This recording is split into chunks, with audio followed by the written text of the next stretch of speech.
the show. Play on Perjangers. If we go old, we got to go something timeless with aliens because I don't think we've ever really deep dive into it. I know we talked about the Nephilim, and there's even in the Indian culture, there's like these spirit beings, that people, the sky people. There's these themes. Everyone's seen Ancient Aliens. They had the thing that looks like a fighter jet, and all these kind of things that it could be described as a person trying to understand something that seems supernatural, like we've seen in all the dumps of the UAP videos that the government has released so far. These things are not obeying the laws of physics how we understand them, and they are behaving a lot more like Bob Lazar described, which is eerie. How these things keep coming out and confirming this man's story. You know what I mean? This guy's been talking about this shit since the 70s. Story has never changed. Admitted to any wrongdoing and shit in the whole fucking story, and said, yeah, but they were doing this. And said it in the public so they didn't kill him. We know with the CIA killing Kennedy that that's a fucking possibility. But especially the people that developed the water engine. They're killing them off for a while. So... Yeah, imagine... Did you see that meme where you're on a plane and the guy next to you turns to you and says, "Oh, dude, I just developed a new water-based jet propulsion." And the guy's like, "Oh no!" But the plane's gonna crash. Oh, I see that one too. But that's the thing, man. You have these cultures who were trying to understand it, and if there are like 27 different species or something, whatever Dr. Greer was saying. And then you have some that look like Nordic people. That'd be fucking wacky. But that would explain all that Norse mythology, wouldn't it? With these fucking people, Thor, Odin, and I just kind of picked a fucking a property to associate to them, which could have been metaphorical in the sense that he was a bold warrior, like the crack of lightning, something of them trying to understand how this unearthly being was so powerful. Maybe he was their tech guy, their IT department. Who knew if Thor actually worked in IT? Human beings would change that. Like, no, he's not IT. No. It could be in a ship. He's got a hammer. He was a blacksmith. It could be describing a ship. The lightning. You got thunder and lightning. Yeah. A sound is something, like, especially something breaking the sound barrier, that would boom, If you're a person who doesn't really understand the world like we do in the modern era, and you're trying to make sense of your world, it seems the thunder and the lightning, these are different properties that would be easy to say these are two gods at war, but then you look at the text, it could be a dogfight in midair. There could be two ships fighting. The whole sky battles. Fuck was that? Oh yeah, these earthly beings they were fighting. It looks like they were fighting. And we just figured we should write that down, in case there's any fucking alien battles happening. You'd be able to tell, like, these are two clearly different cultures that are fighting around, and then one of them will come back and say, "Thank God they're gone." You don't even know what I just saved you from. Who was the guy, was it in Greek mythology, that said they used to streak across the sky in a flaming chariot? Who was the guy who did it, or the person who said it? Well, Apollo would carry the sun across the sky. So what did that come from? What were they interpreting there? Maybe it was a comet. But do you know the Native Americans that had the Thunderbird? They said it was a large metallic bird that flew through the sky. Like, they described it as being metallic. It's strange. There's a lot of weird ones. Like the Dogon in Africa have like a really deep knowledge of the universe. Yeah. Sumerians, we spoke about that before. Well, especially the ancestral knowledge, the stuff that's passed down. mean, you look at ritualistic Inuit. Perfect example is the Inuit people. There was the one little girl who won a science award for a just family remedy that actually cured cancer. Yes. So that puts credence towards the shamanistic rituals and the processes that they learned, because they were essentially studying herbology and the science of herbs and how that actually fucking affects the human body. It looks scary when science is happening in front of you, because you're like, how the fuck did that happen? That had to be a ghost. I think as well, like a lot of that shit was demonized over time because pharmaceutical companies wanted to keep patents. And if you can demonize other holistic medicines and stuff like that, and alternative like they even call it alternative medicine. Who the fuck says alternative? Alternative to what? Like, pharmaceutical companies that are pumping people filled with drugs that are actually just like keeping them alive long enough so they can be addicted to the same drugs that are killing them. Yeah. Like, you know what I mean? Well, the whole opioid crisis, that all came because, you have a minor pain? Here's an opioid. Yeah, exactly. Oh, housewives used to do it all the time. Just pop them whenever you want. That is the worst fucking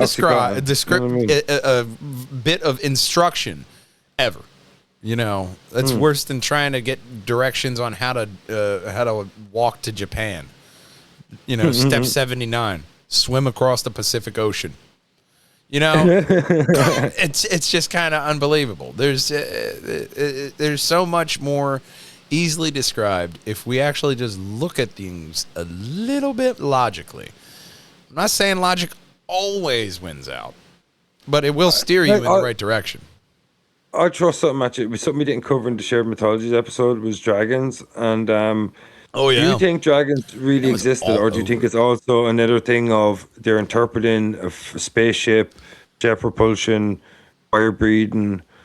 You know what I mean? That's what I think. Like, if you can kind of be a devil's advocate, like it all depends on what side. If you look at it like this, right? Look at the first Avengers movie when the Qatari are invading Earth. They had those huge fucking serpent things. Yeah. What if one of them came in? What if an alien kind of has some kind of bioorganic ship? There's even like space whales in Star Wars. There's, a whole bunch of different shit like that you could explain. If you saw it happening in front of you, you'd be like, you know what? I never would have believed it until I saw it. But how the fuck does a space whale even evolve in the vacuum? I know, right? I was like, oh my God. But they got giant worms in asteroids. They're like, we got fucking space whales. Who cares? Story devices are just so great, aren't they? But that's also what comes with humans. That's where the history in the stories get kind of, convoluted there, to where you could have, some kind of alien deity coming down and then people basing a religion off them, because most of those religions, especially in the ancient world, came in threes. There were three deities that people overall kind of worshipped at a time in Egypt.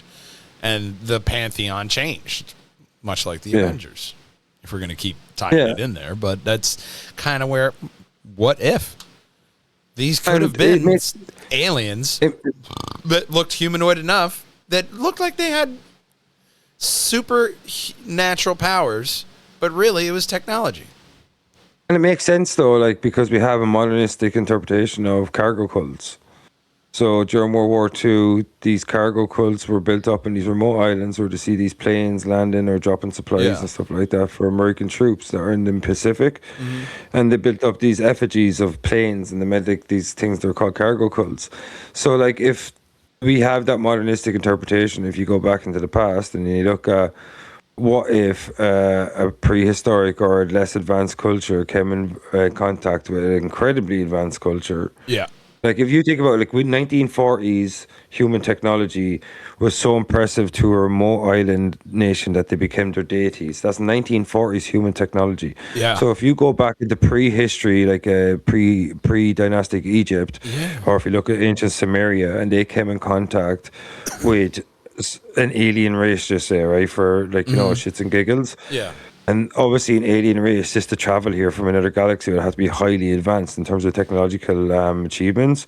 Yeah. So, how the fuck would an ancient human civilization have any kind of like interpretation of an alien race that was super advanced? Because if 1940s human technology was impressive enough, that remote, less advanced human civilization in the 40s were so impressed by it that they worshipped them as cargo cults. Well, that So, like, also imagine kind of explains that whole why question that people ask. Well, why would they?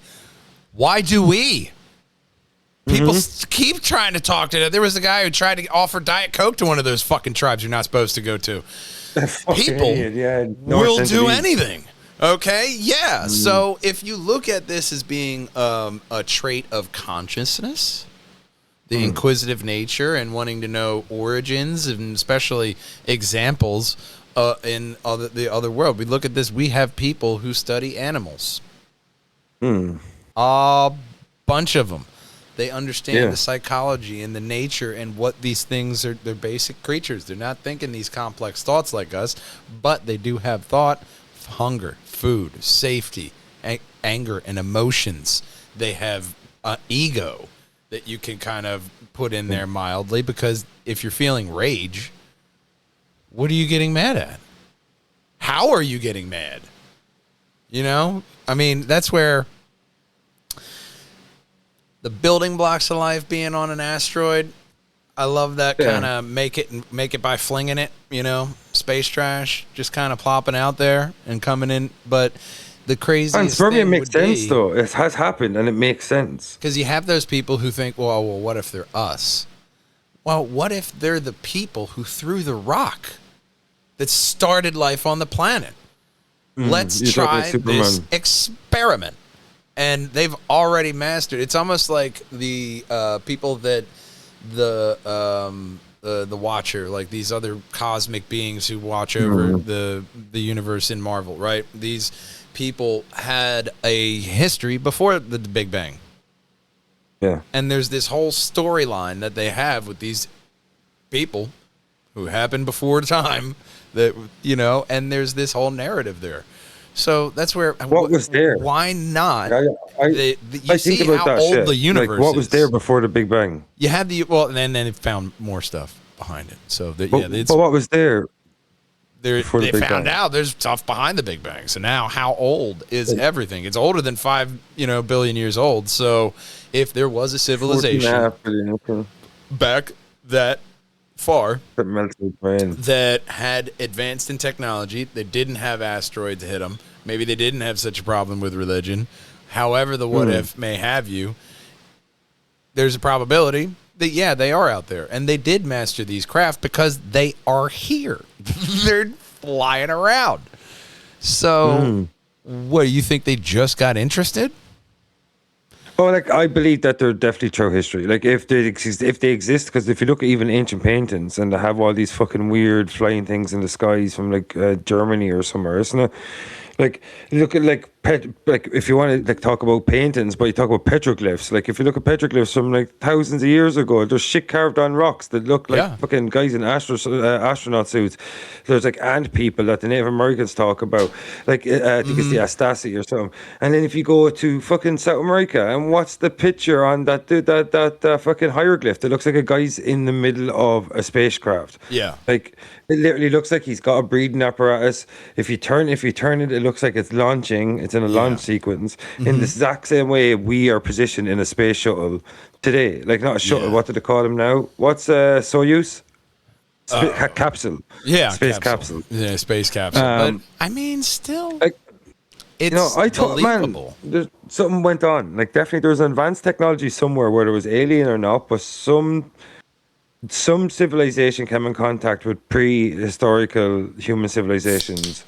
Well, even when you look everywhere. at, even It's when you shown look at everywhere, our last episode, which was about, shared mythology in the flood, people will keep sharing that story because something will happen. Exactly. Like, I believe it was like a town in Brazil. The whole town saw this extraterrestrial craft land and someone get out. Taravinga was a bird. Was it Oh, it was in the 70s. It was a whole town. Yeah, there was another guy who found an injured alien, took him to a hospital, and then died of radiation. Radiation, yeah, I seen that radiation burns. Wasn't it? Fucking crazy. The craft, man. whatever the Varinja? propulsion, Is it Varinja, and like? injecting a lot of, expelling a lot of radiation, and maybe the people that they didn't know, and they would just hit and run and got the fuck out of there. I would, especially on an alien world. You hit a intergalactic guardrail, you're gonna stop and wait for the police. Virginia in Brazil. Sorry to cut across. Yeah. But that's the Virginia. thing. You got different instances like that, even in our modern era of believable Phoenix stories Lights. now. Look, the Phoenix Lights. That was like what, in 2011 or something. Yeah. Like what the fuck was that like? Even fucking Kurt Russell was out flying an aircraft and he saw that. Did you ever hear that? Did you ever hear that story? Oh yeah. Kurt Russell. Yeah. And even Skinwalker Ranch. There's something going on with Skinwalker Ranch. Have you seen those fossils in Peru with the elongated heads and Here's the thing, three they fingers? may have saw an alien and wanted to copy that because there's still traditions in certain cultures. Elongating the necks and shit like that, and the head rings. And especially the head, because it's so soft when you're a baby, you can really form that. However, you want to be a conehead? You want to be a conehead? We've really early. It's like being a Jedi. Really missed out the womb or bust. We really missed like the beat on that one though, like not changing head shapes. Like give the next generation, they're gonna be like a non-cranium. You can't decide yet. And this is where we kind of lean into if it is a other version of us from the future kind of theory. How will space travel affect our biology? Because you see a little bit of it in the show The Expanse, of how you have the Belters, they're not able to withstand the gravity on Earth. And even Martian people can't really, that's why they don't invade. They can't take it. You're not going to take it. I don't want it anyway. Mars is what, 1/4 the gravity of Earth? Yeah. So it still affects them to the point to where the Earthlings have the advantage. So it makes sense you'd have to fight them in space. Solar system wide version of the future that we are still conquering land and taking, putting our flag down. We're still, and then you're Martian. We're a whole new cult now. But the thing is, like with space travel and space expansion, like in The Expanse, those people would become different over time, though. That's the thing. Like, and then they become separate because they become different. That's why the Belters end up being just a version of Cajuns. Fucking Creole makes it to space. Creole. But like that makes sense though, because like Martians, like all but 2 generations before your anatomy is completely different from a person on Earth. Well, yeah. In terms of how you perceive gravity, probably be 2 generations. I mean, how did the Romans conquer, man? 2 generations, you're fucking going to all the Roman propaganda events and sipping the Kool-Aid. Speaking Latin. Like that's what I'm saying. It's so easy to lose knowledge as well, though. Like that's the kind of frightful thing. Like how many people? Perfect example. Look at Latin. It's right. If there's 8 billion people in the world, right? How many people would you think we need to survive to obtain a percentage of every bit of knowledge that we know of? I know there's a number. I think there's like a scientific number. I forget what it is. 10,000 or something like that, isn't it? I mean, especially for the world, you'd need a bunch of different genetic material in the soup, if you know what I mean, to keep the old. Yeah, but I just mean in terms of knowledge, not just. I'm not talking about biodiversity now. I'm just talking about how many people do you think in all the specialized fields that exist today would we need to hold on to all that knowledge? I mean, really, it would be how we preserve that knowledge, because future generations can learn, right? It would be the preservation of how we got to this point, whether it be like, in some kind of like holocron, like bringing it to my favorite sci-fi, Star Wars. If we developed something like that was like an instructional, hey, if you got the Gojo, you could start this. This is a holocron. Here's the lesson. An interactive hologram. If you got to like something like that kind of level. That kind of some way of preserving the lessons, because even today what really lasts the test of time? Because even the Earth folds in on itself. You know what I mean? With plate tectonics. So Yeah. the recycle of life, how do you preserve that? Because anything you put in the atmosphere is going to come back down. There's two different things, though. The preservation of knowledge and the understanding of knowledge. So if I keep harkening back to Egypt, Egypt is the perfect example at this point, because the older pyramids are more technologically advanced than the more modern ones. And the reason that is because the knowledge was still there, but they just didn't understand the knowledge in the same way that the people that created the architectural style did, Yeah, I mean, and that's where they get worse. Look at the Mesoamerican cultures. Even when you look down at South America, you have a lot of depictions of sky people, and they have a word that meant sky people. They came from the sky. Very direct. You know what I mean? It's pretty flat out. Oh, that's why we're calling them sky people. Oh, they came from the sky on the sky chariot. Everyone says they come from the heavens. Everyone said all the gods come from the heavens. And what did they call the heavens? They call the heavens space. Like, space is what they always call the heavens. Like, and even if they didn't come from space, if they come from the sky, like, then you have to ask what.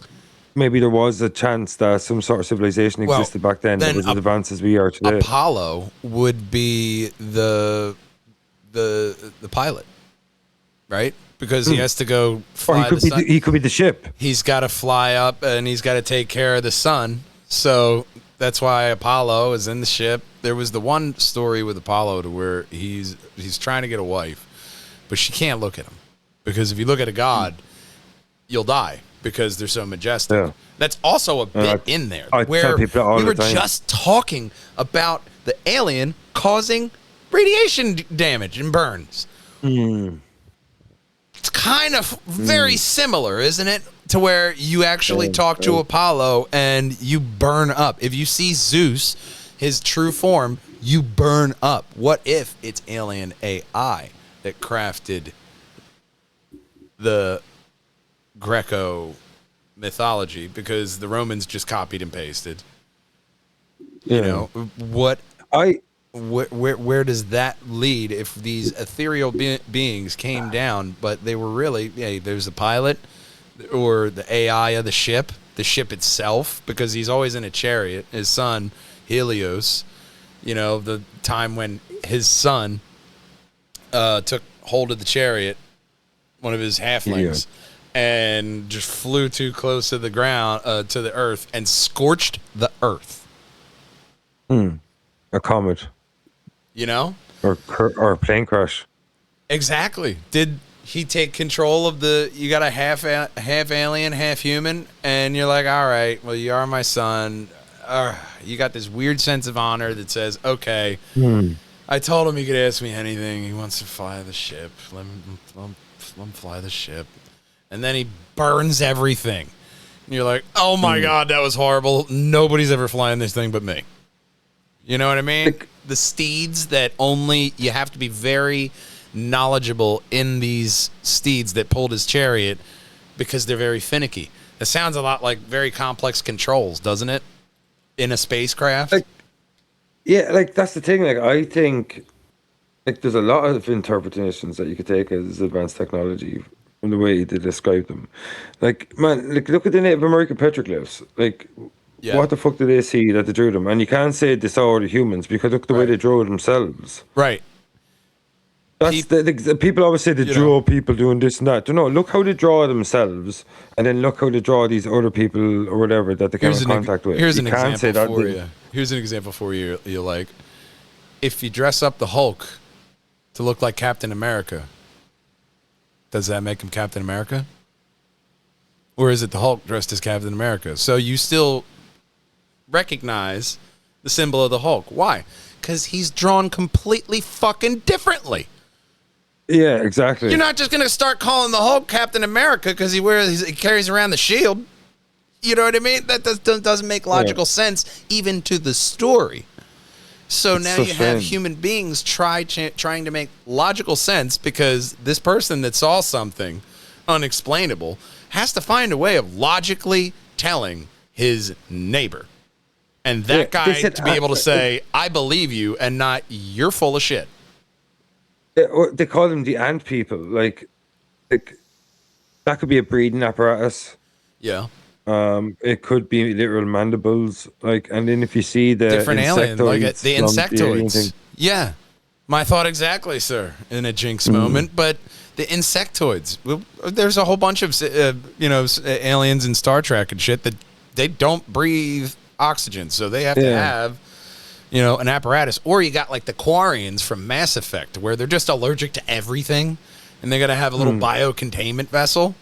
I think that's where humanity's going, honestly. Can you pull up the different species that Fox had up of aliens? I think there was 7. Because I couldn't believe I was watching some Fox News. I had to go back and look at the reel twice. I was like, what the fuck am I looking at here? You know what I mean? It's so strange. Like some of the news reports I see lately. Did you see that one I sent you on Bigfoot? Like, I didn't even know if that's real or not. Like the actual news report. Like I can't even tell if it's a satire. I think that before I say the response of what the AI put out here, 2 things. One, it doesn't matter what AI you use. If you're questioning what it says, continue your research. It's a tool. Yeah. The second thing is that even George Lucas said, this is a tool. Being scared of AI is like saying, man, the horse and buggy's going to go out of it because of cars. But, oh, look at cars. You got to change the engine oil. You got to fill them with fuel. They're polluting the air. There's always something that people will question when it's new technology, and they'll try to demonize it. But that's where AI, it's a very, very handy search engine. So there's the 3-fingered mummies, the Naztec triatolus, the most famous physical species in the news, discovered in Peru and heavily promoted by Mexican journalist Jamie Maussan. These small, pale, ashen figures have been presented to Congress and courtrooms as actual bodies of distinct non-humanoid species. Though I've seen those. They're the little figures, and they do look like aliens. I mean, but then again, that's like the Asarians from Men in Black, the little guys that pilot the robot people. Men in Black was just programming. I mean, I honestly, if your face popped off right now, and I saw a little Asarian in a little robot Vinnie, I'd still accept you. Man, how would I even know? Like, that's the thing. Like, most of my inner monologue is my pilot. That's a good thought. Do you have an inner monologue? Yeah. Wow. You could be an Asarian. That's a new theory that we could put out on the internet. We're all Asarians, and you don't even know it. It's like having an Asarian with like a VR helmet on. How would he know he's not the human if, say, a glitch happened? Oh, shit. Software update went wrong. Everybody thinks they're humans. That's interesting. Ex Machina? That's a story right there. Have you ever seen Ex Machina with Donald Gleason? Yeah. And Oscar Isaac? Oh, yeah. Ex Machina. I heard Joe Rogan talk about it way too much. I had to look into it. I was like, oh, let's check this shit out. A bunch of anime copied that shit, too. Where he was like, he started to think he was a robot after a while. Yeah. That's kind of almost like the psychology of like a person being alone. Your mind will then make up that person. Wilson. With Tom Hanks in Castaway as an example. Because, right, if it's indeed programming our thought processes, right, so I could have actually already come through to this, right? Literally, this is like, I could have decided, hey, wait, I am a robot. And then I checked, figured out I was a robot. They just reprogrammed me. Now I don't have that memory anymore, and I just continue on about my day. Like, you know what I mean? Like, that's what maybe repressed memories are, is when you get reprogrammed. It's like, and like they talk about the Mandela effect. What if that just changes to the simulation and code that didn't get rolled over correctly? You know what I mean? Like the deja vu in the Matrix. Yeah, exactly. Because I mean, it's like when everybody tries to remember that one Genie movie that Shaquille O'Neal was in. Yeah, they think Shazam, but it was Kazam. Kazam was Shaquille O'Neal, no? Yeah, because it was Kazam, but they think it was Shazam. But it's not. It was Kazam. Who was the actor though? Was Shaquille O'Neal? No? Yeah. Oh yeah, it was Yeah, a it was, Shaq yeah. movie, I think. Yeah. It was Shaq, I'm pretty sure. Fucking Shaq. He's a legend. Big Diesel. Um, so, like, what do you think is pushing all this UFO disclosure now? Have you seen Disclosure Day yet? I haven't, but I think what really is I don't pushing recommend it. it. I think what is really pushing it is this new media that podcasting became. Because when I started Yeah. podcasting, I started in like 2012. It was September of 2012 at a different You're in the company, KKK. and it was described to me as internet radio. And I'd been on Yeah. the radio before, so I was chucking. My brother and I did Chuck and Charlie for WMMR back in the day when I was in 8th grade. So I knew radio. I was like, oh, okay, this is understandable. It's like my own radio show. This is fantastic. Yeah. So I got my own show. Oh, this is awesome. And then podcasting evolved to become almost this replacement to cable because of the it's advent of staple. YouTube being its own social media. If you wanted to look up anything, especially how I learned everything I do, it was YouTube University. Look it up on Google, look it up on YouTube, find out the information. There's somebody doing a video of it out there. And I've learned so much from YouTube videos.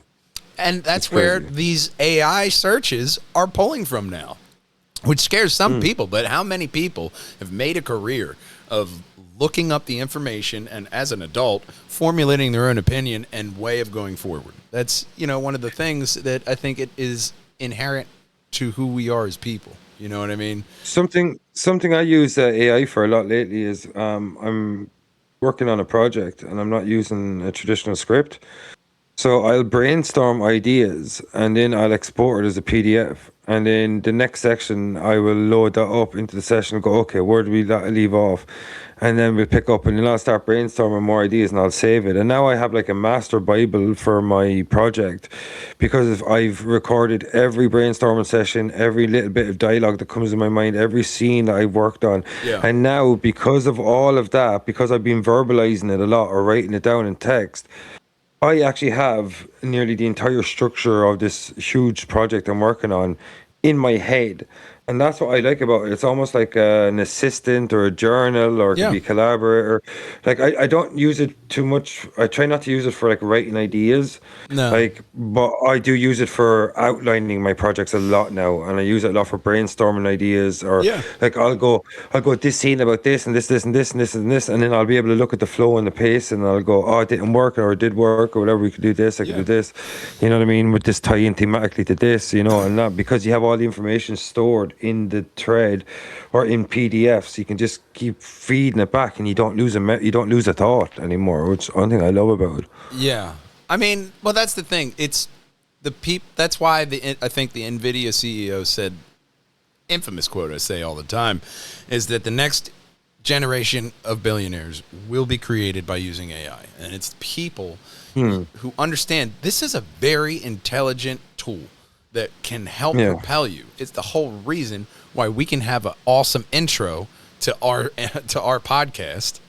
We can also have, excellent generated media to put onto a social media platform, and it be completely accepted that, this is a very fast-paced environment, and this is the easiest way to not spend 8 hours of your day creating something brand new.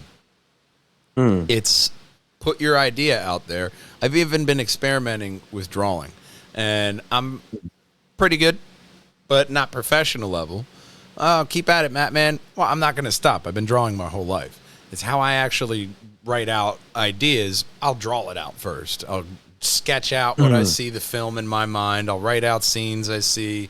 I'll do the word bubbles now if it's like a bigger idea.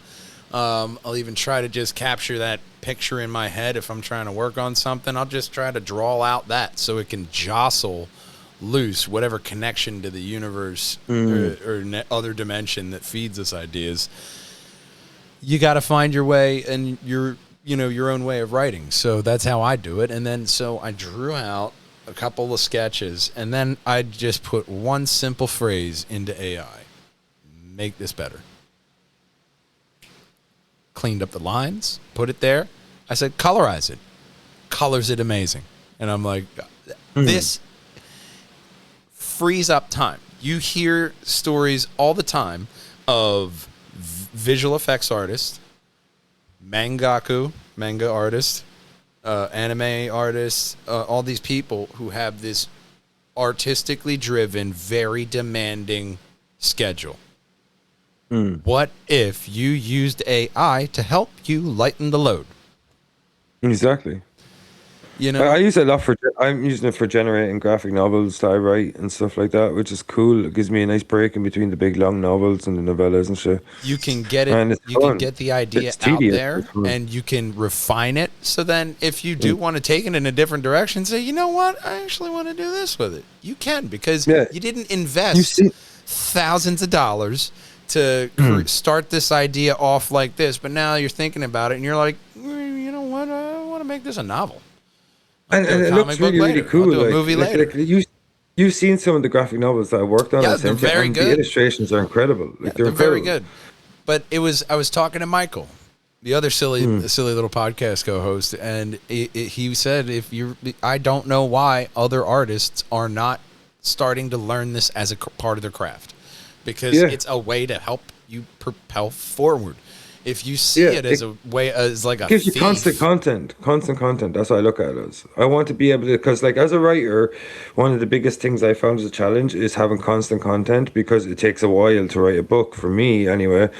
And I usually have 2 books that I'm writing at any given time, so I don't get bored. So it takes a while to get stuff out there, and then you have to get illustrators, because I love having illustrated books, because it harkens back to the old like Mary Shelley, Frankenstein kind of stuff, where you have these cool illustrations at the start of chapters. See, and that's cool.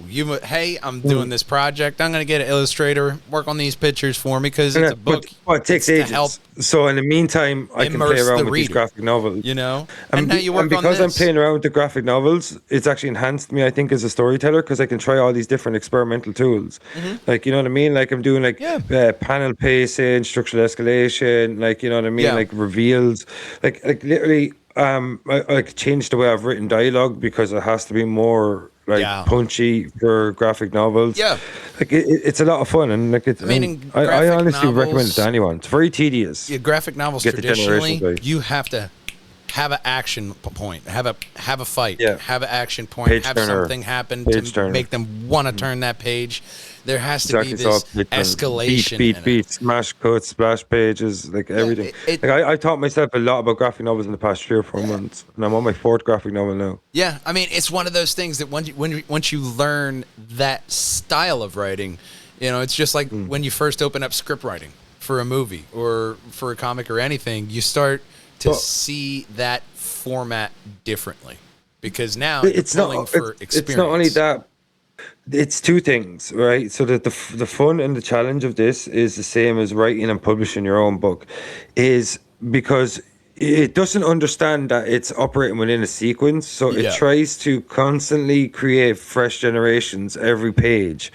So what you need to do is, what I've started to do is, and I can throw a bit of information out there to anyone that wants to do this, I create master sheets, I create character designs, the technology, the weapons, the nature, the flora, the fauna, the maps, whatever that I do, I create all of this as a massive reference guide.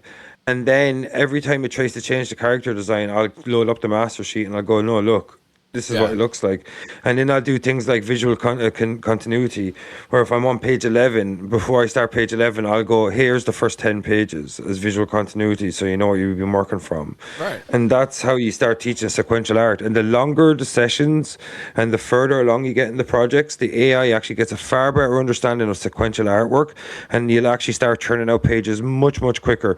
Like I had one session where I did 16 pages, and another one I did 19 pages, and because the framework was there, I did all the prep work, but the AI, because it was 2/3 of the way into the story, understood, because of the framework, all the rest of the panels, the pages, what it was doing, and it started to speed up the process, which happened in like the 2nd and the 3rd graphic novels that I worked on, and I just started hammering out pages, which was so cool. And like the current one I'm working on is very detailed, it's very tedious. I wouldn't recommend it to anyone not to read. I recommend everyone should read it, hopefully, because there's a lot of fucking work being put into it, but it's incredibly tedious, because that's where some of those ideas I'll let them fester, because you get an idea and you look at that mountain and you're like, oh, not today.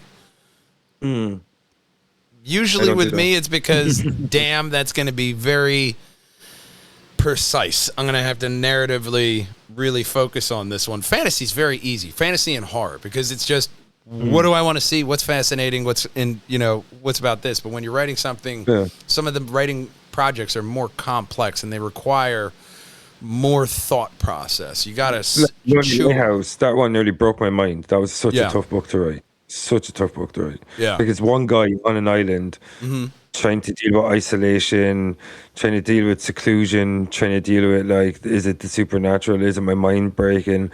Right. And, like, trying to write that was super tough. Like, I wouldn't even say that was fun to write. Like, it was, I felt it, like I'd accomplished something when I finished it. But River Bones was fun to write. It's all action and monsters and fucking frontier justice. Right. You like, gotta have a palate yeah. cleanser.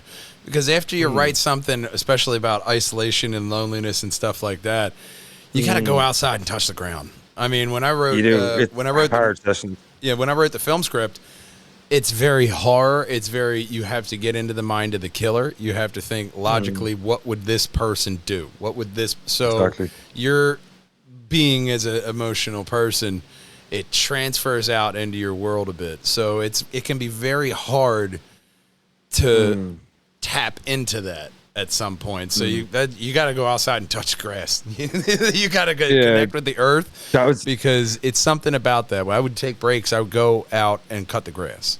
Physically cut the grass. And I would be miserable sometimes after writing Lonely Lighthouse. You got to get sun. Atmosphere for 6-7 hours. Like. Oh, yeah. And especially the writing process, because you're usually enclosed in your writing room, which is, I'm imagining not a lot of people are very well lit. Mine's just well lit because it's daytime. Yeah, I actually like mine well lit. You have the blind down because and I have just the light there just because we're on the podcast, but I like it well lit when I'm writing. Oh, yeah. Nice you gotta get the light in there, offset some of that, to get the natural vitamin D from the sun, giggity. But it's one of those things. Writing, it's once you unlock that first little keyhole and becoming a writer and doing it over and over again and honing your craft. Once you unlock that hole and then you look at history, you're like, it was pretty easy for me to get here. Yeah. Pretty fucking easy. I had to work for it, and really mentally. It's horrible for me. Learn, it's really hard for me. And accept the external sensory inputs of life, and then craft that into the stories that you create, right? So you have to experience life and really work it out. But it's pretty easy to get here as a writer. So when you look at history, how much of that is somebody being clever? Yeah. I mean, we know, obviously, we know how clever the Egyptians are, but especially about aliens. How clever did they get? I love that segue. How clever did they get to aliens, and then getting from publicly accepted, these are sky people, to clearly this was just mythology. They didn't believe it. How does it get to that, to where it's a general understanding? We get visited to no. Talk that down. It's the same with religion, though. Like, how many people? Like, I'm an atheist. I don't have a religious faith. Like, so, like, how many generations did it get where you have people like me that go, the thing you hold most sacred in the world, I don't believe in at all. Well, that's why a lot of people think the apocalypse is coming, and that's where some of those conspiracy theories. Dude, I'm not going to get raptured at all. I'm fucked. Oh yeah, I mean, that's the thing. Is the dogma around the apocalypse is always, how many apocalypses have we lived through in our life? Remember 2012? With John Cusack. That was a whole movement of people that thought the world was going to end in 2012. There was That's because of the fucking Mayan calendar, though. They're idiots. Like, it's cyclical. Like, it was to say when it ends. It was a fucking calendar, dude. Yeah. What do you mean? You know what I mean? Who's to say that the Spanish didn't just fucking breed them out of existence before they got to finish it? Like? Yeah, I mean, and they did believe in cycles, but look at what happened to them. They went away. Of course. If there's somebody doing a calendar and he dies, Yeah, exactly. Nobody does a finished? calendar anymore. That's kind of simple math right there. You know? So And there what are if the instances calendar like is that. You cyclical? can Like, mark what if those. it just started over? Or that was not the end point. I mean, and It was circle. It was literally drawn as a circle, the wasn't it? cycles. What was it? We were on the fifth great cycle. Hmm. It was like the fifth or the sixth great cycle of the planet. And I'm like, and I laugh at that stuff because they're like, I'm like, bitch, how do you know? Yeah. like you know, I used to be obsessed with Nostradamus growing up. Like all of Nostradamus's prophecies, and there's a specific name for them. I can't remember the name. They're called something. Just so vague. So vague. Yeah, but and you can attach any meaning to anything. Like that's what I've learned. Like, you know, I love the videos where they tell you how many different things in history that one prophecy could have been attached to, and you're like, yeah, oh. it's a great movie though. Nostradamus is a great movie. And I mean, even looking into Nostradamus a little bit, you kind of start to see the psychology of people, and that kind of exposes it right there. Is that everybody thought he was a fucking prophet? They thought this man can see through time. Dude, fucking how many people thought Dave Koresh was a prophet? He was just some fucking dude from fucking, where's he from? Texas. Now, what if aliens got to him, did the old E.T. unlocking a vision of the future to him, and he had to fucking make sense of this? That's a fun. So you're saying thought. that God prophecies are just abduction stories?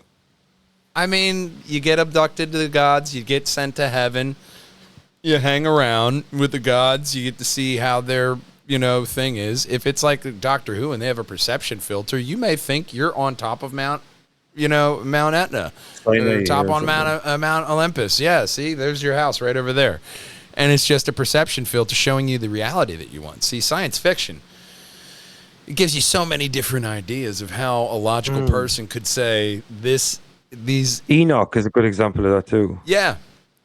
A logical description of how this, what seemingly is unlogical thing happened in front of people, and them trying to understand their world of this supernatural kind of thing that happened into them.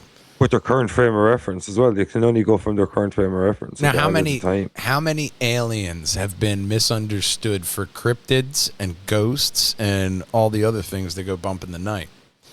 Because if they're going into Bigfoot's an alien. If they're going into the ocean when they get here, you can pop out pretty much wherever you want, and then you're a jackal over here. You're a jackal, a mischievous god in anything Japan, because that's a whole fucked up mythology. But the Egyptians, though, do you think, like, look at the chimeras they drew? What do you think that was all about? Like, that could be an alien experimentation. Yeah, it could have been alien experimentation. I mean, who knows? We would. Jesus Christ, have you seen the scientific breakthroughs and where they came from? Currently, dude. I had a story in Madcast in the past that where scientists were creating bodiless heads.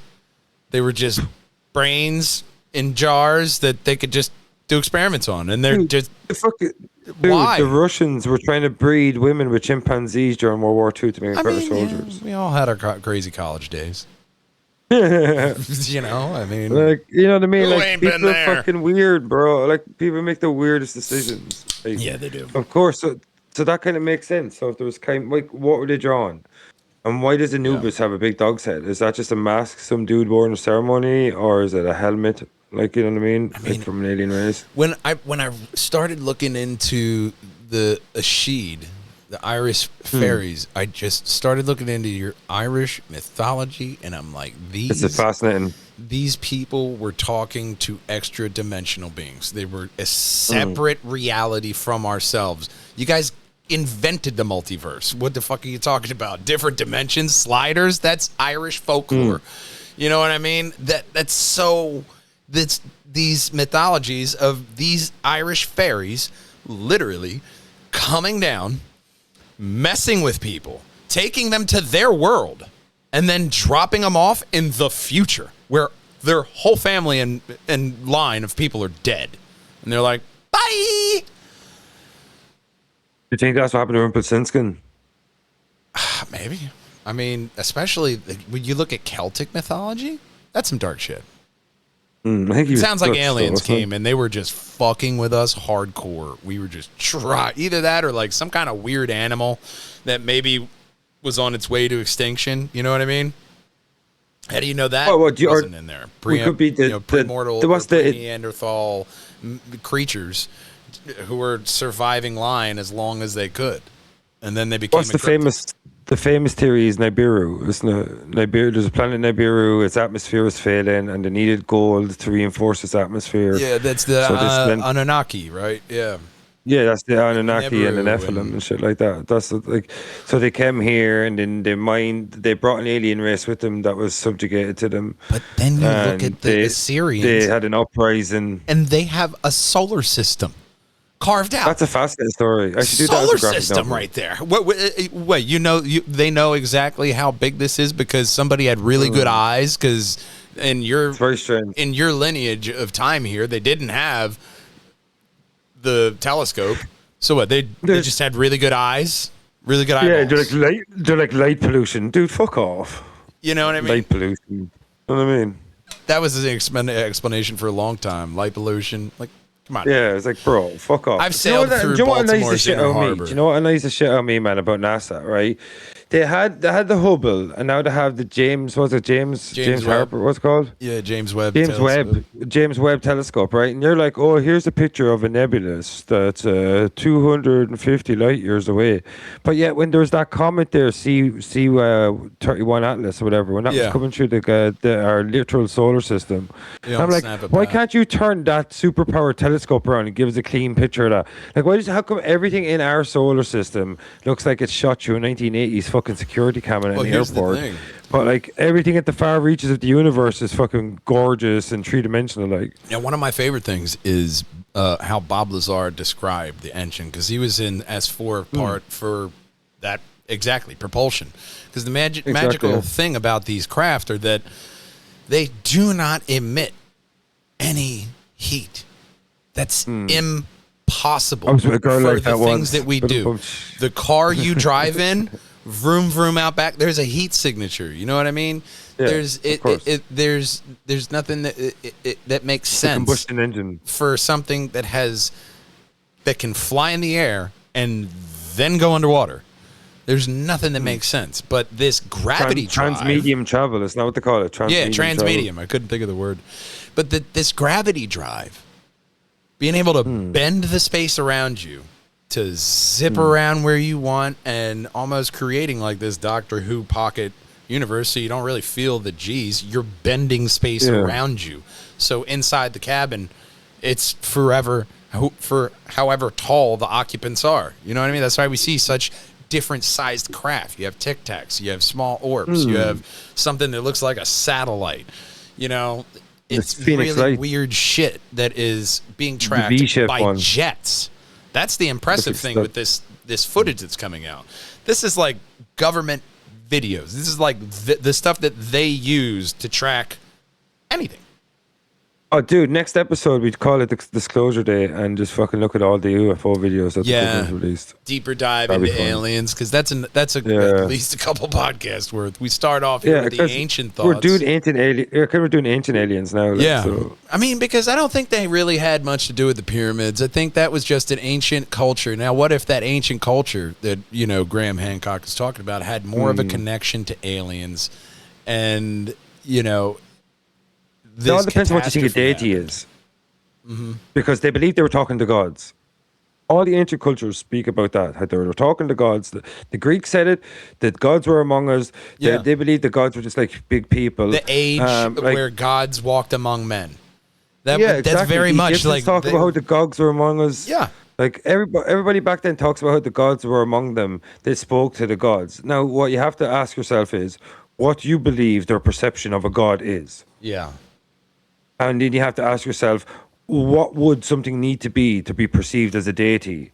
No. Would it need to be immensely powerful, immensely presence, or would it have immense technology, magic? What would it need? This next theory I have is not scientific, okay? But it's silly. I mean, now what if you take those gods and they're walking among people, I mean, you can't really trust the whole story of Zeus turning into a swan and fucking somebody. Maybe that's a spiteful lover, you know, and then he turned into a swan. But what would you perceive reality if you were a priestess who was huffing volcanic fumes and tripping on ergot? What would you believe if a alien came down from space and introduced himself to you?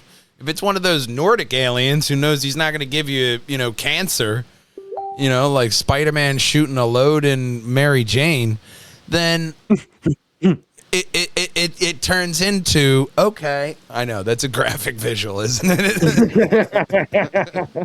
And now you died of cancer. It's all my fault. That's what he tells to the meeting group that he goes to. Not so friendly neighborhood Spider-Man.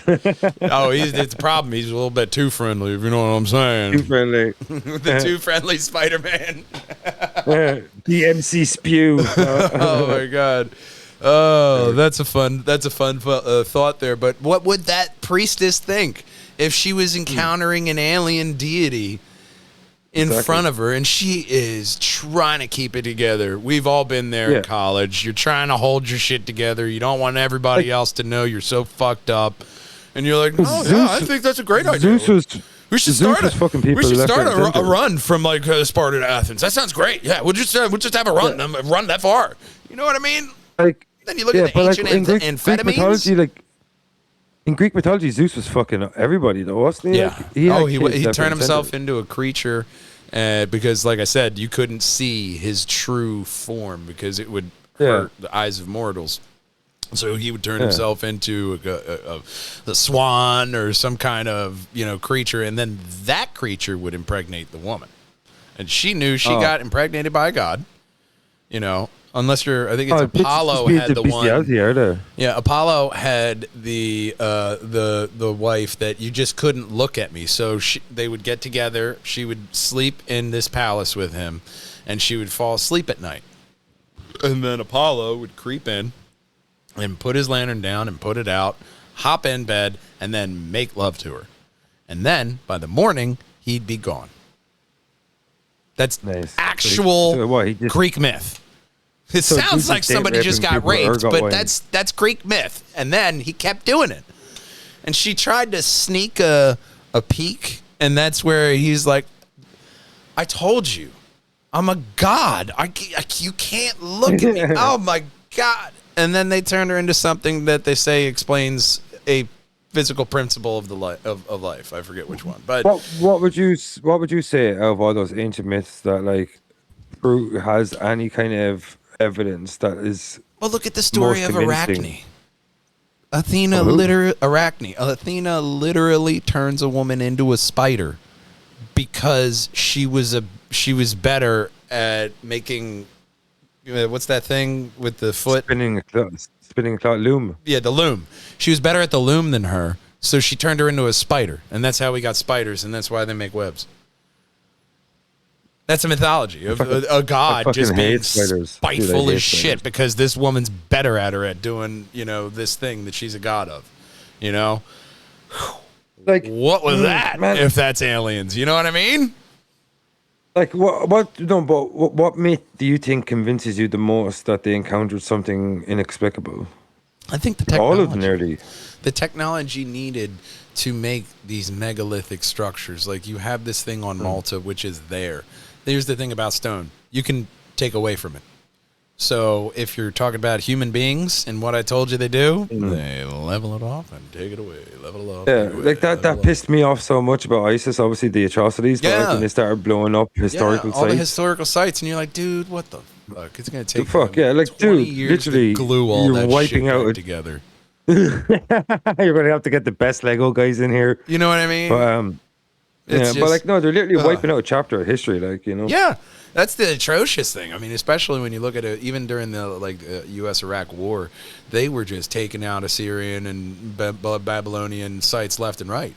That's where you got these finds popping up in Turkey, and I'm like, man, it's really hot all around there. That makes sense because that's where we've been the longest. Have you ever heard the story about Medina? Medina was in the one. Or no, it was Minerva. So Medina was in the Middle East, right? And it was the central capital of a great Syrian empire, like hundreds of years before the Roman That's Empire where that came to sounds its zenith. familiar. Okay, yeah. So pretty much what happened was this army, this empire was wiped out during a battle, and the city was abandoned. It was left abandoned for like 100 years or something like that. And one time a Roman legionnaire got lost in the desert, and when he was traipsing through the desert with his command, they found this massive city that's been left abandoned for 100 years or whatever. And he asked the local, "What is this place?" And he said it was the city Medina.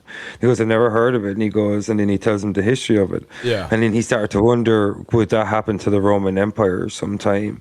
That like maybe in 100 years, people would never even know what the Roman Empire ever existed if this massive civilization of great import pretty much had its history wiped out by conquest, like, you know. Well, yeah, it's very interesting. That's what makes George Lucas's telling of the first 6 Star Wars movies so impactful, because he takes themes like the Roman Empire and how it was a gradual decline that led to the fall Same with of all Rome. empires. People didn't even know. It was like, oh, that's the bad part of town now. So now we build out over here, and we go over here, and we go over here. That's people too. I'm not worrying about that. I'm going to move over here. Yeah. Empirical expansionism is often what causes the death of the empire itself. It overgrows its reach and its ability to handle it. Yeah, exactly. It happened to the Romans, it happened to the Greek, it happened to the British, it happened to the French, it happened to everybody. I mean, I was watching I think it was a Churchill documentary. Or no, it was the FDR documentary on Netflix. And they have the point where he goes to Churchill and he's like, that empire thing. Like, yeah, they held on to it that long. That's World War II. That's like 2 people ago, gang, if you're in your 40s here. That's 2 people ago. They were just like, you should really stop with that. World War I got rid of like empire. all the kings. Yeah, and then the British, they're just like, yeah, but this is still mine. Yeah. And then FDR's like, give it up, hey, and they're like, take it from us. Kind of like, that's counterintuitive there. And they're like, yeah, you're right. You can say what you want about the British and their conquest and all that, but they are stubborn motherfuckers when it comes to like warfare. Like, holy shit. They're very stubborn, and they're just, once again, they're polite. Maybe that's how they be polite, and they'd be like, all right, I'm going to have to stab you now, mate. Yeah, and then they'll do it. And you're like, I thought we were going the other way. Holy crap. Yeah. I mean, you're talking about, especially in the British Empire in their height, when they launched the largest fleet that has ever been sent anywhere in the world to America to take care of this little rebellion, they called it. It was the largest fleet ever that landed over here, and they still lost out to the locals. Why? Because they lined up in a straight line, and they waited for the other guy to do the same, and then they shot each other. You know what I mean? Yeah, that's one of the dumbest parts of military warfare. Like I don't know whoever came up with the idea that's walking in fucking straight lines, loading a musket, shooting it, getting the next guy behind you to shoot while you reload, and they do that twice before you do a bayonet charge, is one of the dumbest ways anyone can ever fight a pitch battle in history. Now, this is the real sad part about it. Your dog just scared the shit out of me. Yeah, this is the real sad part about it, is that they convinced other people to do it. Because it was, they made other people think this is a good idea.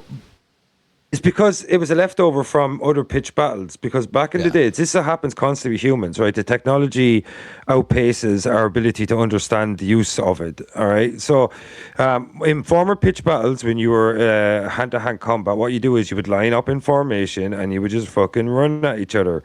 So they were like, when the introduction of guns, okay, we'll get 2 shots off and then we'll just fucking run at each other. Yeah. And it happened the same thing in World War One. What happened in World War One was, like, was it World War One where the machine gun was invented?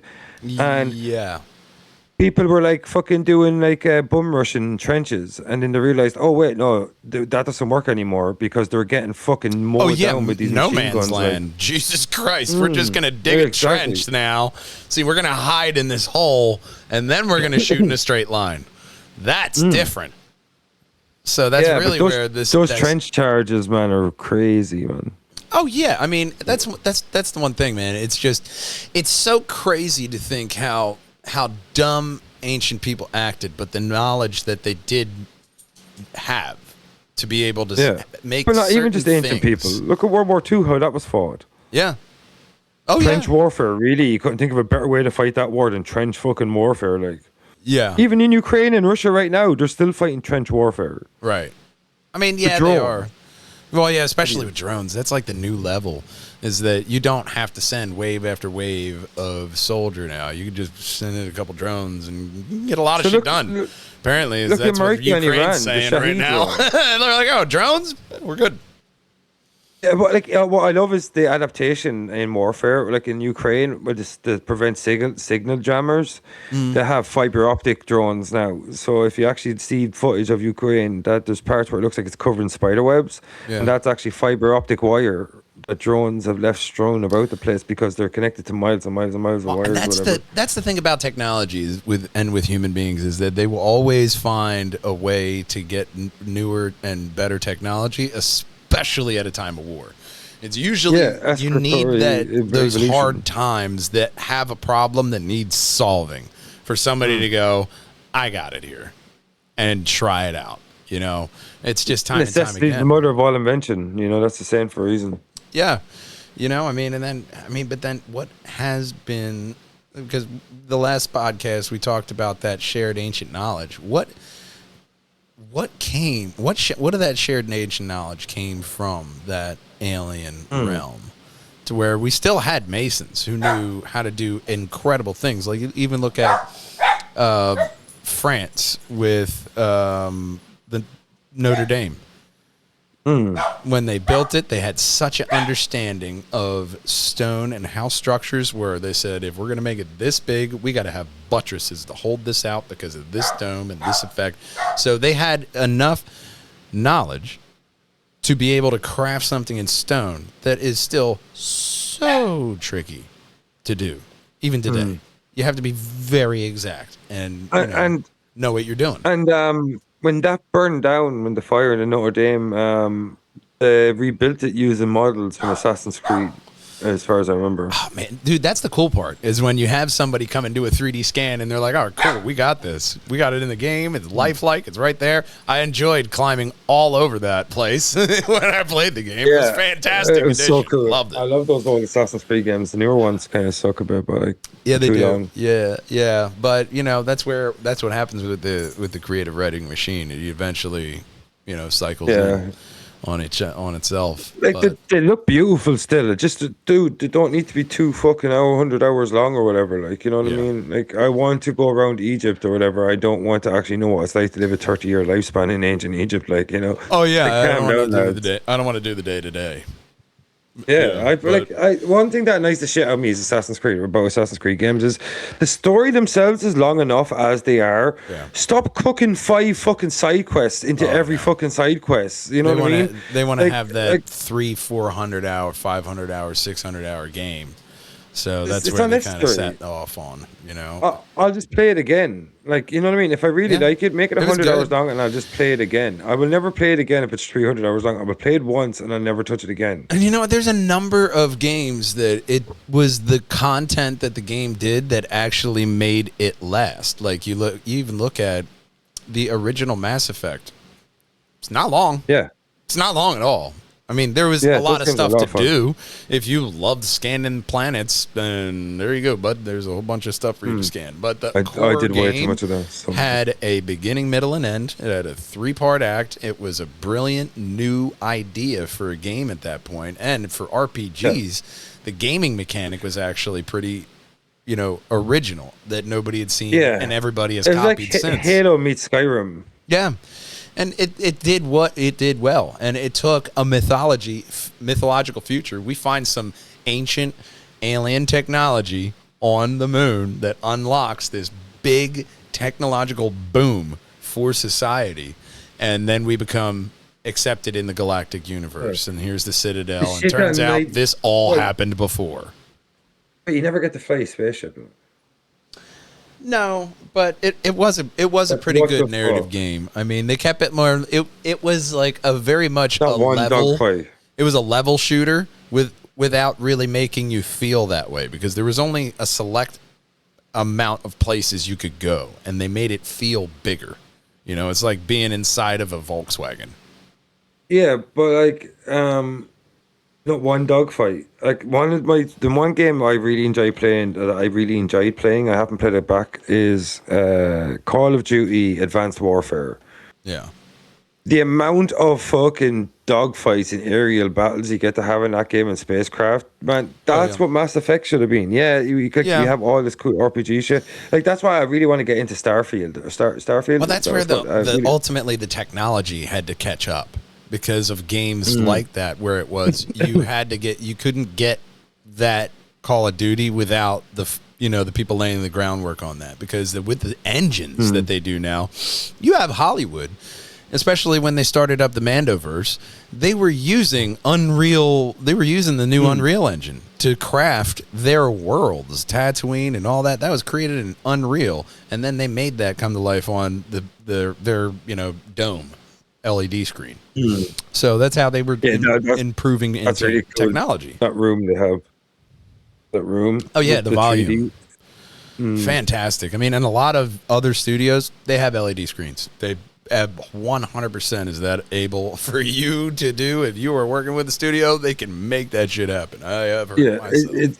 It's a great idea. Like, and I was actually saying that for years, that like they should have the special effects made before the show, because it gives the actors something to interact with. Like, and that's what a lot of people who did act in the volume said, is you don't have to use your imagination. It's right there. You're right there, the set, and they changed the ground. It's a desert. Add sand. It's water world. Add water. There was one that even had a soft floor, so that if you did accidentally drop a camera, it wouldn't break. So they have these studios who are just absolutely set up for whatever you want to do. And that's where the independent filmmaker, I think, is going to really find a lot of stretch in the future. It's just being able to take a hold of AI, taking hold of what you can do and physically get done, even in a studio setting. There's different ways of getting funding now. Even on Kickstarter, you could crowdfund the start of your movie and say, this is what I want to do. What I would love to do is, I would love to create a shit ton of graphic novels, and then when AI gets more advanced and easier to make movies with, I'll just use all those graphic novels as storyboards for movies. Yeah. Well, that's what Scorsese said to do. He was like, I use AI all the time for my storyboards. And that's why I was like, why haven't I thought of that? Holy shit, that sounds great. I don't have to sit there and draw it. Oh my God. I've been doing that for months, because I can't draw. I'm a really poor illustrator. So I've been doing that for months. I have maps, diagrams. Yeah, pop the script in there and alter it to how your vision is. I mean, even I went into one of the AI. I just give it really detailed prompts. I tell them exactly what I want. And one of the AI gave me a realistic shot of what that scene was, and it was pretty goddamn close. You know, I mean, if you try to give it the whole script, it'll mess up. But if you go scene for scene, no, it won't. I give it the whole script. The one I did, Black Rock and Hersey. Yeah, the one I did, it really wasn't. It started to skew it off. Give me your script. Man, I swear to God, I have my ChatGPT trained so well for making graphic novels now. Like, from Heresy, which was a script, Black Rock was a script, Mayfly that I made, Mayfly I made without a script. The current one I'm working on making without a script, you can train it to understand conceptualization and story form. Well, and then you can even go into a visual novel style with it too, because that's the bigger thing coming out now because of the YouTube. A lot of the stuff with comics, because they're trying to be relevant. Marvel they're stopping actual physical production, print production on a bunch of their titles. They're doing specials and different variants free to buy, but they're not doing overall printout now. They're putting it out on digital. So that's a way that they're evolving. A way that you can evolve with that is using this AI as a tool, especially if your guys are already overworked anyway. And Like I found like I will put it out there. I will work with a sequential artist in a fucking heartbeat, but they're so impossible to find. Yeah. They're incredibly hard to find. Every illustrator that I ever went to said they've no interest in doing sequential art. Not one of them because it's so fucking difficult to do correctly.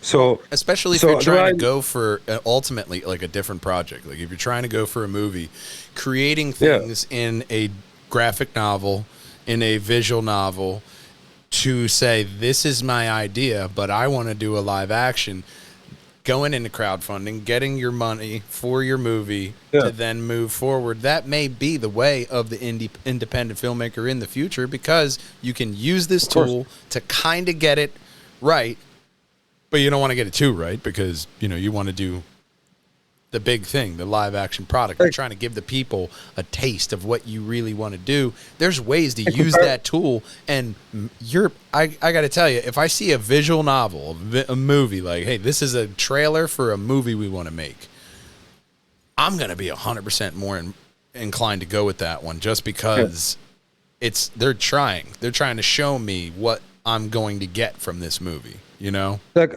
the thing with AI when it comes to graphic novels is just very tedious. Like I've often done 25 iterations of a page before the continuity is perfect where I want it to be. Yeah. Like so, because that's the way I am. Where like continuity is king. I've always said that from the projects I worked on with the writing and shit, and I become obsessive about it.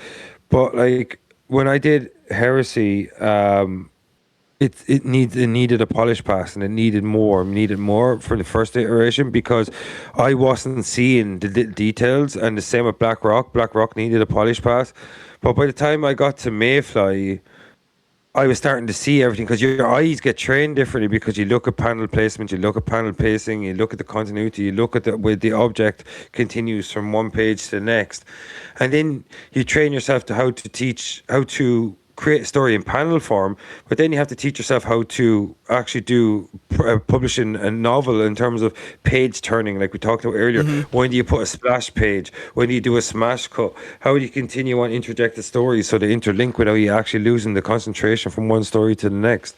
Like that's the stuff like that I've had a lot of fun with, but the tedium is trying to teach the generator that it's working in a sequential art form style. And once you get past that, once you know that you're going to be in a lot of pain, because if you want to go and make a change on page 27, just saying you've done 34 pages, you're going to have to go back and you're going to have to look at the continuity. You're going to have to go and regenerate more pages, and it snowballs. So you have to be very certain with the ideas you land on, that you decide are set in stone before you move on to the next page. And I think in the future, that's where we're going to get more of it's going to go from, you know, remember how it was, they're tech savvy.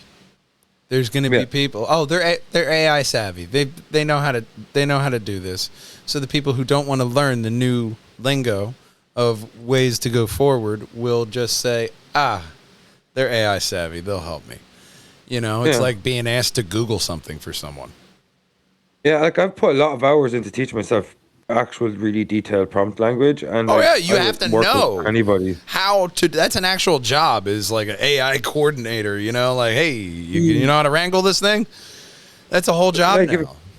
If someone came to me and just said, "Hey, I've got this idea for a graphic novel, yada yada yada," and they gave me a base outline, and they're like, "Can you turn this into prompt language and help me generate it in sequential art form?" I could teach people. It's so tedious, but like, it's worth it in the end, because you get that gratification. Because it could take 15, 20 goes, but you'd have the page at the end of that day. You know what I mean? You don't have to wait for your illustrator. It's like taking a drug. You're like, oh, it's shit.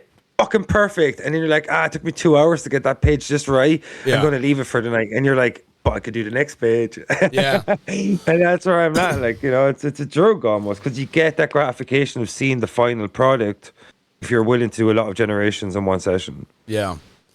Well, yeah, it's very interesting how that is going to keep evolving.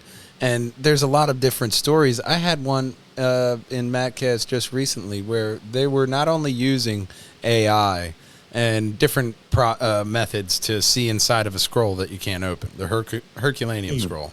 So they used a process to get a digital picture of the whole scroll, and then they used AI to help decipher it, because some of it was still a little questionable and damaged.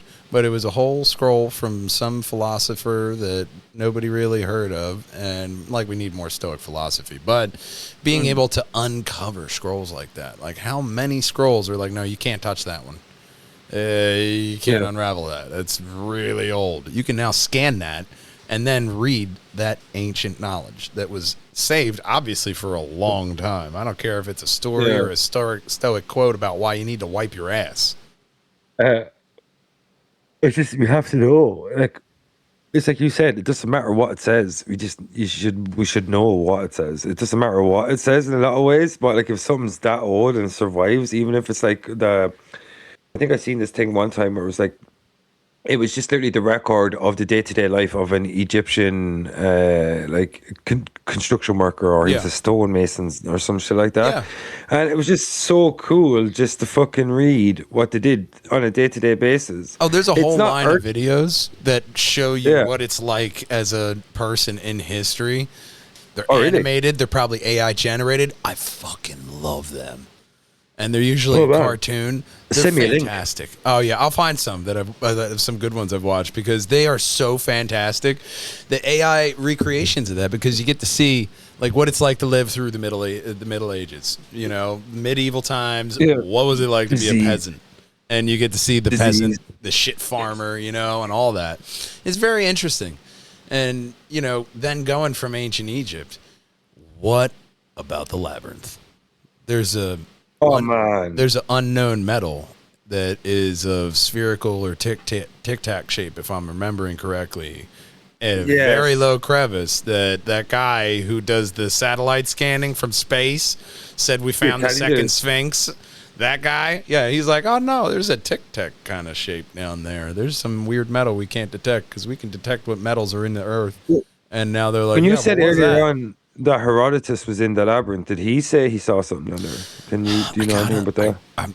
I'd have to look it up, but I want to say off the top of my head, because there is like a tic-tac shape at the bottom of the secret levels of the labyrinth that are like, all right, is that an alien tic-tac? And they just buried it. Made it a labyrinth to make it so that you can't find it, because that's probably the only way that you'd be able to keep something like that a secret, is if you made a confusing ass maze to get to it. And then they flooded it, didn't they?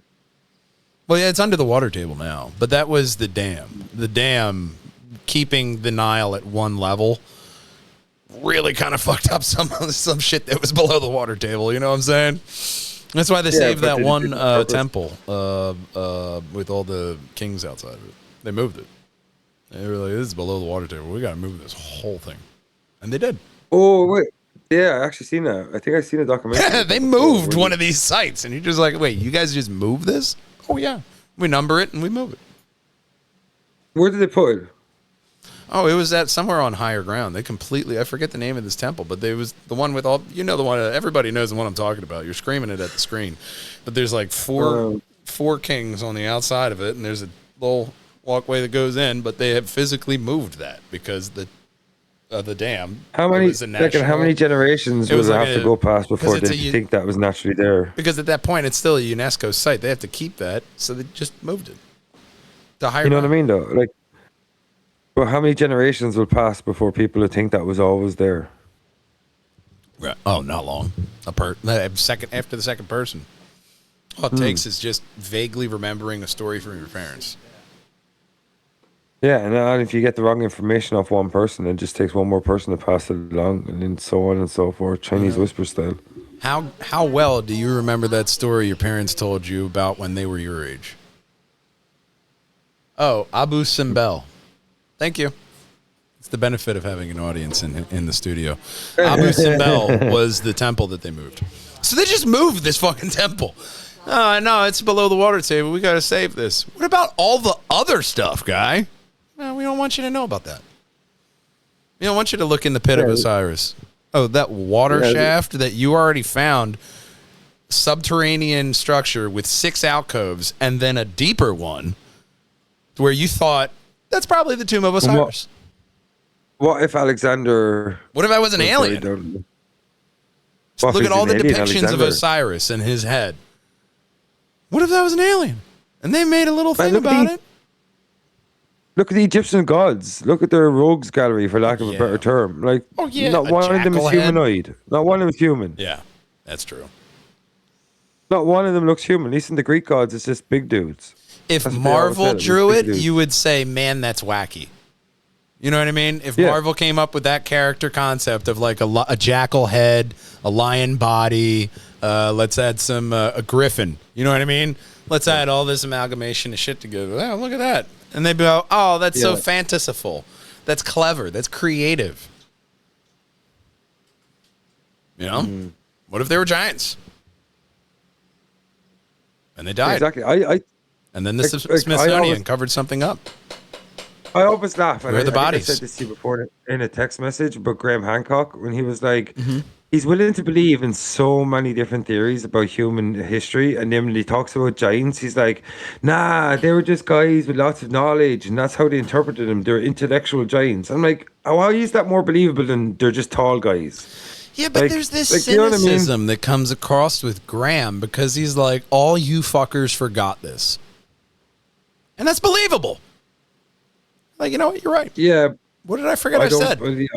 I think it's less plausible that they describe tall guys, like really intelligent people, as tall people. That makes no sense. Like, you ever been told a story about you and you don't remember it? Yeah, no, but what I'm saying is, why would they describe tall people, like intelligent people, as being really tall? That's his interpretation. He said they're intellectual giants. I mean, look, 80%, 100% of the time, you know what I mean? Yeah, but I never met a really intelligent guy, and I'm like, that dude was 7 feet tall. He was so smart. Like, that dude had to be 7 feet tall. He was like, he giant. had to be that tall to contain all that information. Like, you know what I mean? I mean, yeah, but, you know, looking at giants, even if you look at it as a form of humanoid that's been around for a longer time, we keep pushing this timetable of how long we've been around here. Everybody pretty much agrees now, about 300,000 years. No, I think that's off though, because that's like, who's to say that fucking like modern humans, that is, because Neanderthals was like another 300. You know, we kind of interlap, but you know, there was on a whole other 300,000 with them and evidence of what they did. There is commingling for about like 30,000 years. I think they have out in France. No, but I mean, like, who's to say that's the development of our genus? Because, like, what if there's advanced civilizations that totally got wiped out and they just lived alongside these slightly advanced simians? The Solarian theory.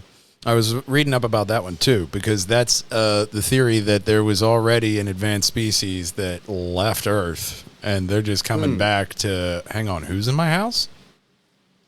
Yeah, I think there's an advanced species on Mars that left Mars when Mars was facing a catastrophe, came to Earth and seeded Earth.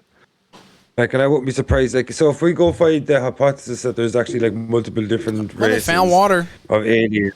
They found evidence of water. They found a clear cut, like dried up evidence of like a dried up shoreline, a bunch of them. So, and there is water there. There's subterranean water on Mars. Oh, there's 3 stories though, isn't there? Like Nibiru, Alpha Centauri, and Martians. Well, I mean, that just is, how old is that story then? If the landmass is no longer there, right? Like Mu, that one in the middle of the Pacific Ocean. Well, how far back does it go? Lemuria. Okay, what about after 10,000 years? How long they been there? It's an island. Yeah, exactly. They had to come from somewhere. So, how long have they been there? Because you can really lose track of time on an island. And I'm sure it wasn't always an island. Maybe it was attached to something as well. Like that's the thing. Like, there's so many unanswered questions. Like, and like sometimes you kind of have to look at the solar system as like a group of islands. Yeah. And like, and what happens if one island is running out of resources? You'll fucking island hop. And so many civilizations across Earth have occurred and expanded to island hopping. You ever seen that thing? We're in like a massive void in the universe. It's just kind of like us hanging out there chilling. I just try not to think of it too much, because the more I think about the greater scape of existence, it makes me feel so insignificant that you heard that theory that we're inside of a black hole? That one's wild. Like, dude, and we don't even know it? Scare the shit out of me, man. Oh, man. Yeah. We could be going around a black hole right now and we don't even know it. I'm more inclined to believe in simulation theory than a lot of other theories. Like, because simulation theory can almost explain multiversal theory, string theory, black holes, all these phenomena, the Mandela effect, nearly all of it can be explained by rewritten code, different fucking programs put in where different outcomes take place, but the similar background. Like, you know what I mean? But the thing is, like the way I think, if simulation theory is correct, then the Mandela effect is just rewritten code that we have a ghost memory of. And that's an affectation of rewritten code. Like, and I think a lot of people don't have an inner monologue. Who doesn't have an inner monologue? NPCs. Oh, there are and weird if we have people that don't have an inner monologue. That's kind of strange. And we have inner monologues, and like, how many times did your inner monologue completely disagree with what you think? Like, like, how many times did your inner monologue say you should do this instead of this, and you're like, should I? And you're literally having a full blown conversation. Is it with yourself, or is it with your user?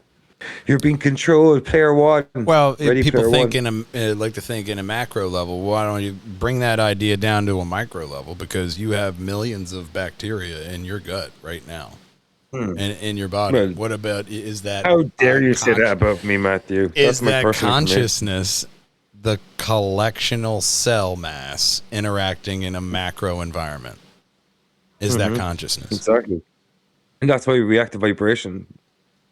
Frequency. Well, we're a bag of water, you know. That's science, you know. Big ass bag of water. It's going to affect frequencies. Are going to affect you. It's just wow. First you say I'm filled with bacteria. Now you call me a bag of water. Yeah, a fleshy meat bag. Yeah. That's what my AI calls me, flesh bag. Yeah. Just a bag of flesh. My favorite quote from Doctor Who was that life is the universe's way of keeping meat fresh. That's kind of true, though, isn't it? It's just a cynical way to look at the universe, but yeah, it is. It's true. If you want to boil it down that way, sure. It's crazy though. Like, what if someone was to go to you, gun to your head, which alien race do you think is most plausible out of the ones that were announced? Oh, like the Nordic, the aliens, insectoid, the reptilians. reptilian. Yeah. And what was the other one? The Greys. The Greys. Yeah. We know about the Greys. Four of them. How many did you just count?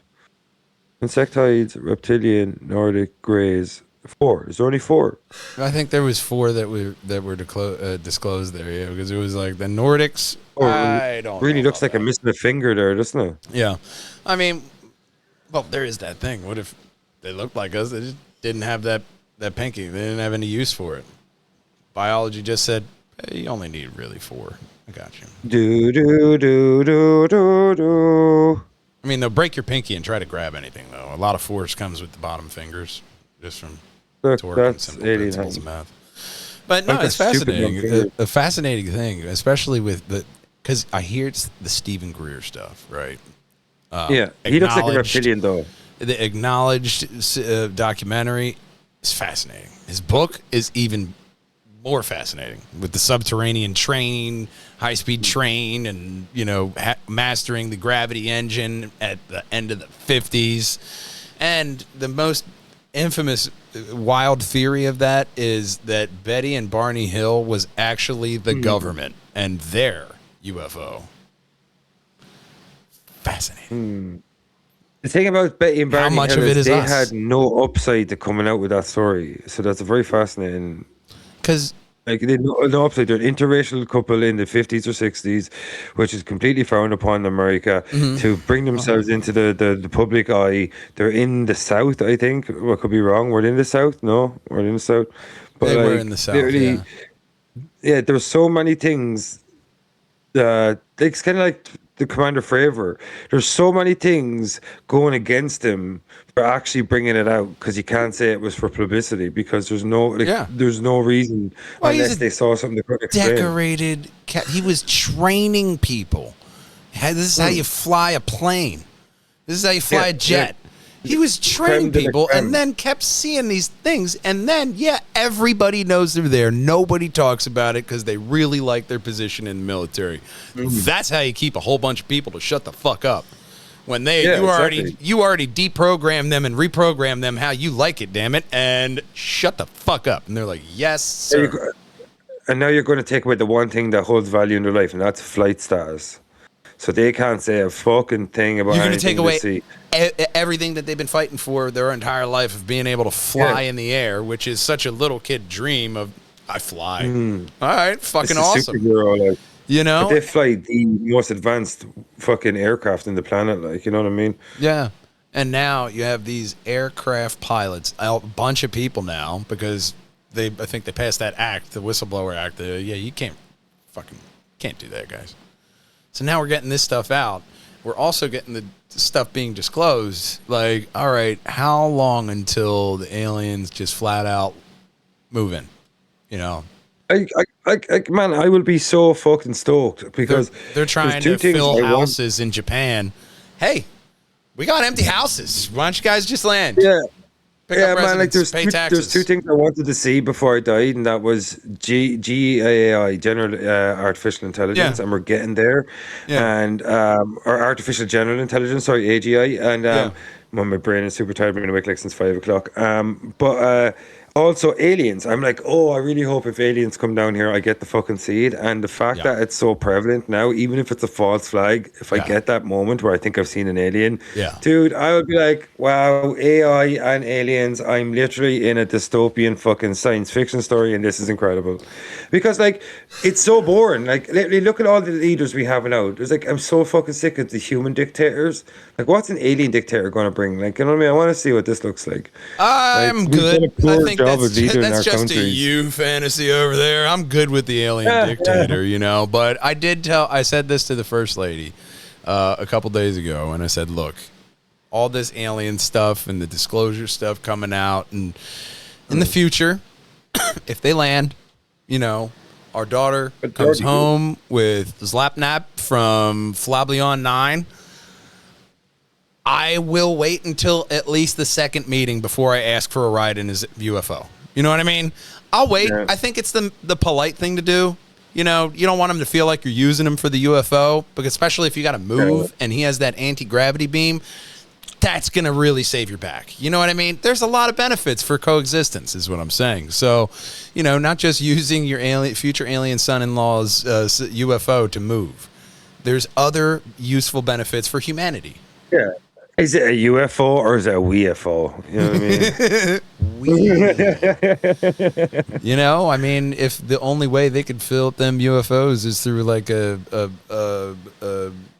some kind of gravity generating refining machine that looks an awful lot like a pyramid, I'm just gonna say I told you so. Okay. Man, those lights over CERN Phoenix starts popping up pyramids, I'm gonna start fucking pointing my finger. Okay. Yeah, man, those lights in over Phoenix, and was it in 2011 I was talking to you earlier about, where it's like that was shaped like a triangle. Yeah. Who used to say there wasn't more above it? Who just didn't say it lands upright? I want to say there were reports of like other shapes other than the Tic Tac, and I mean, may go down to a species thing. You know, not everybody drives a Cadillac. Well, exactly. Or there's different forms of aircraft for different jobs. Like the Tic Tac is perfect for recon because it's tiny, it's incredibly maneuverable, it's a transmedium. You know what I mean? Like, it could be like the B-2 bomber of its time. Just go scope it out. But one of those high like measure shit. Is that what they call it? Like the SR-71, the spy planes and shit. Like, just check it out. You know, you get small ones. You get the Tic Tac ones, which are still pretty maneuverable, but you can have a, co-pilot there, shut off the nuclear weapons they try to shoot at you. I like the theory as well that maybe they're just drones, that the Greys, that's why they saw no signs of biologics, that they're just drones. At this point, would you keep sending your own people here? Or would you send a drone? I'd send a drone. First. Well, it depends how fast you can travel, how long the journey takes. Really, how much of a tax it is on your body to make the journey. Yeah, I mean, with the anti-gravity drive, maybe it's taxing on the occupant inside when you go long distances. I just mean it could take you fucking 200,000 years or whatever. Well, I mean, but if you're bending space-time, that's kind of like event horizon. Like, so the way I look at it is if you have a ship that just can travel through deep space, like the way we send, was it Viking or is it Voyager? A Viking, I think. A Voyager, is it? Well, even Voyager's propulsion. These things are traveling without it. If you have So if you have self-replicating drones, just say, right, if you have a giant ship, right, what you do is you get like 50, just if you had 50 to 100 drones, and then they start studying better technology as soon as this ship takes control. So they make more drones that are more technologically advanced than them. And the next drones make more drones that are more technologically advanced than them. And by the time they've reached to their destination, that they're at like, they're literally 200,000 years of constantly especially expanding. since if you look at the probability of life out there, the probability of life, there would be life at different stages of the game, Star Trek level. So if you're sending out probes and drones, it makes a lot more sense for you to just send out a couple drones and say, hey, keep an eye on this place. Let us know when they get to a certain point. Let us know when And the then we Type 1. intervene them when we have to. It may be That's what Star it is, Star Trek. Trek. Maybe it's Type 1 or bust, and they're just waiting for us to crack the, the gravity drive and come on down like, finally. Just Yeah. like after the Third World War, which was the eugenics war in Star Trek, after the eugenics war, they finally found universal peace after they created the replicator. Well, whoever makes the fucking gravity drive better not make a video about it because the fucking petroleum companies will just murder them straight away. Oh, yes. First video on YouTube, dead. Yeah, dead, car crash. Oh, the dude was suicidal. He was found with a pistol even though he never owned one. One and he was in news there with a article hood and no about phone. a 14-year-old winning a science fair with a gravity drive, dead.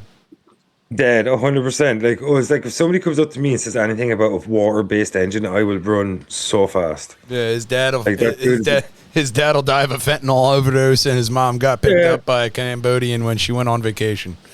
Dead. Yeah, it was so strange. Yeah, dead. Like, you know what I mean? And it's like straight away, there's just like, hey, man, do you know something? What? And it's just like, I've been able to separate ethanol from alcohol and I'm able to run an engine dead.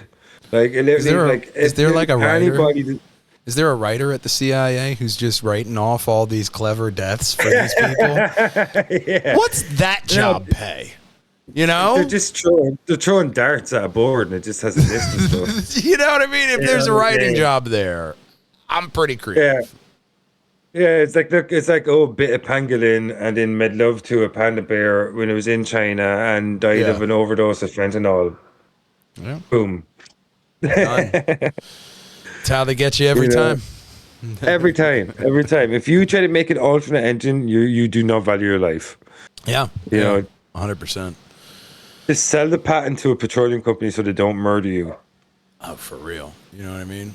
Yeah. Just sell it off early, so that way hands are not threatening clean. I made the patent and I sold it. Not mine anymore, guys. Later.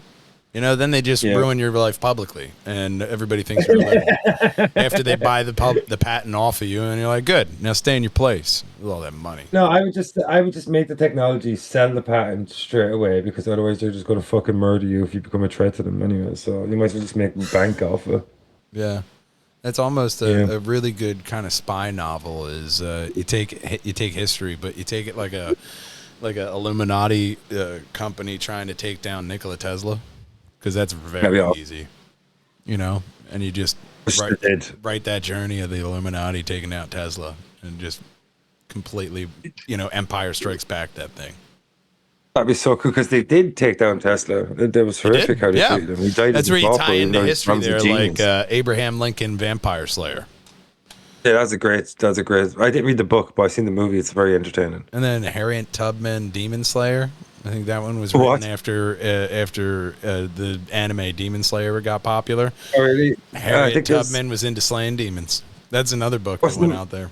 Max Brooks. Was it Max Brooks that wrote Abraham Lincoln Vampire Slayer?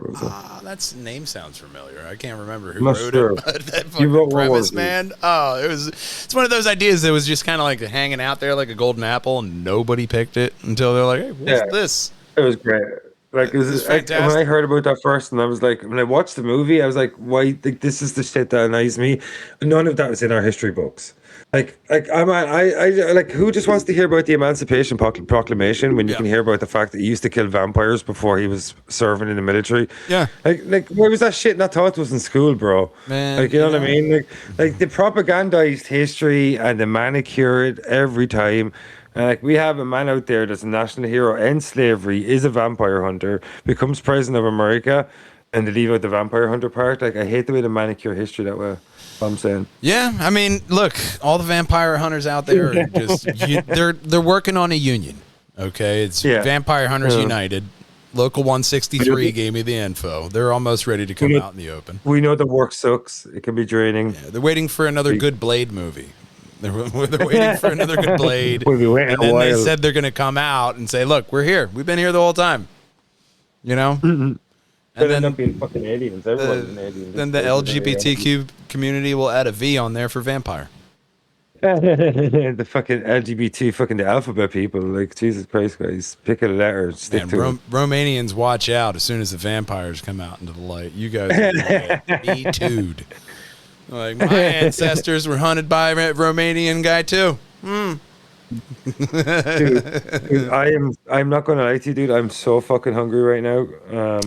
It is about time for us to wrap this podcast up. And I have not eaten since 10:30 this morning. 11 o'clock this morning. It's now 6:30 in the evening. Especially with recording schedule, it's been like a whole fucking month since you've eaten. So Jesus Christ, you haven't eaten. You're looking gaunt. That by the end of this podcast, you're looking very gaunt. You need to bring a cup of ramen. I or haven't something eaten with you. before the last episode, dude. That was weeks ago.